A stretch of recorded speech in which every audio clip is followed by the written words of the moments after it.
Борбор Азиядагы Сайыттар уюмунун Египет Араб Республикасынын президентинин дин иштери боюнча кеңешчиси Усама Али Аскаринин катышуусундагы атайын жыйыны болуп өттү.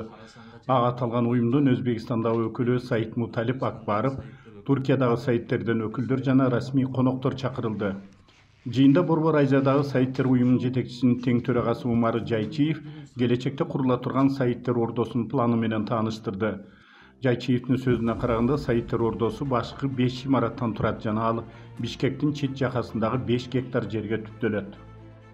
Негизги 5 чоң имараттын биринчиси Борбор Азиядагы Сайыттар уюмунун президентинин имараты болот.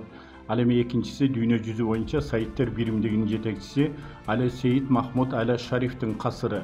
Үчүнчү Иорданиянын королу Абдалла II ибн Хусейнге арналып курулат. Төртүнчүсү Марокко королу Мухаммед VI имараты. Бешинчиси Шаржа эмири шейх доктор Султан бин Мухаммад Ал Касими үчүн курула турган имарат болот. Бул башкы имараттар менен бирдикте Сайыттердин ишин алып баруучу борбор негизделет. Ошону менен катары Сайыттердин ордосунда дүйнө Сайыттердин тарыхына арналган музей, ири чоң мечит, Сайыттердин китепканасы, Сайыттердин маалымат борбору, инвестиция борбору, эс алуу жайлары жана көп функционалдуу отель борбору түптөлөт. Аталган курулуштар өзгөчө дизайн менен жасалат. Сайыттар ордосунун курулуштарынын башталышына ушул жылдын август айында белгиленген дүйнө Сайыттердин жыйынында старт берилип, капсула салына турганда айтылды.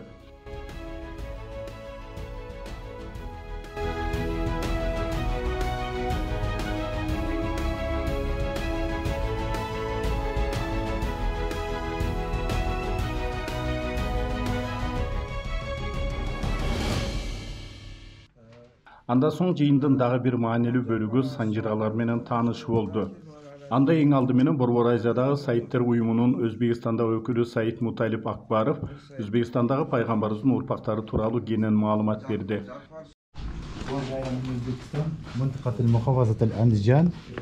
Андан соң Самаркандтагы Сайыттердин санжырасынын көчүрмөсү менен тааныштырды. Документ иретке келтирип, ар тараптан такталып, андагы бир топ мөөрлөргө чейин даана ачык түшүрүлгөн. Бул абдан чоң кызыгууну жаратты.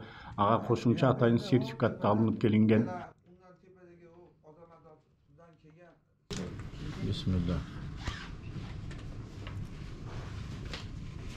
Tamam. Андан соң Мухаммед саллаллаху алейхи вассалам пайгамбарыбыздын түз урпагы Саид Умар Олмасхановдун санжырасынын түп нускасы назарга алынды. Алы бир нече кылымдар бою жазылып келген жана көптөгөн мөөрлөр менен тастыкталган. Мындай документ сейрек экендиги белгиленди. Бул да чоң кызыгууну жаратып, бир топ тарыхый маалыматтар айтылды.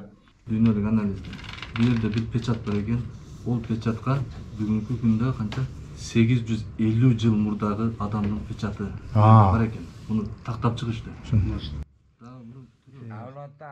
Белгилей кетсек, Саид Умар Олмасханов учурда Борбор Азиядагы 500 000 Сайыттердин санжыралары такталгандыгын буга чейин билдирген эле.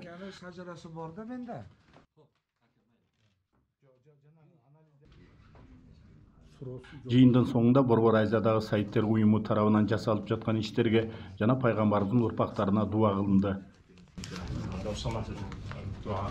على آله وصحبه ومن والاه واتبع هداه اللهم صل صلاة كاملة آمين.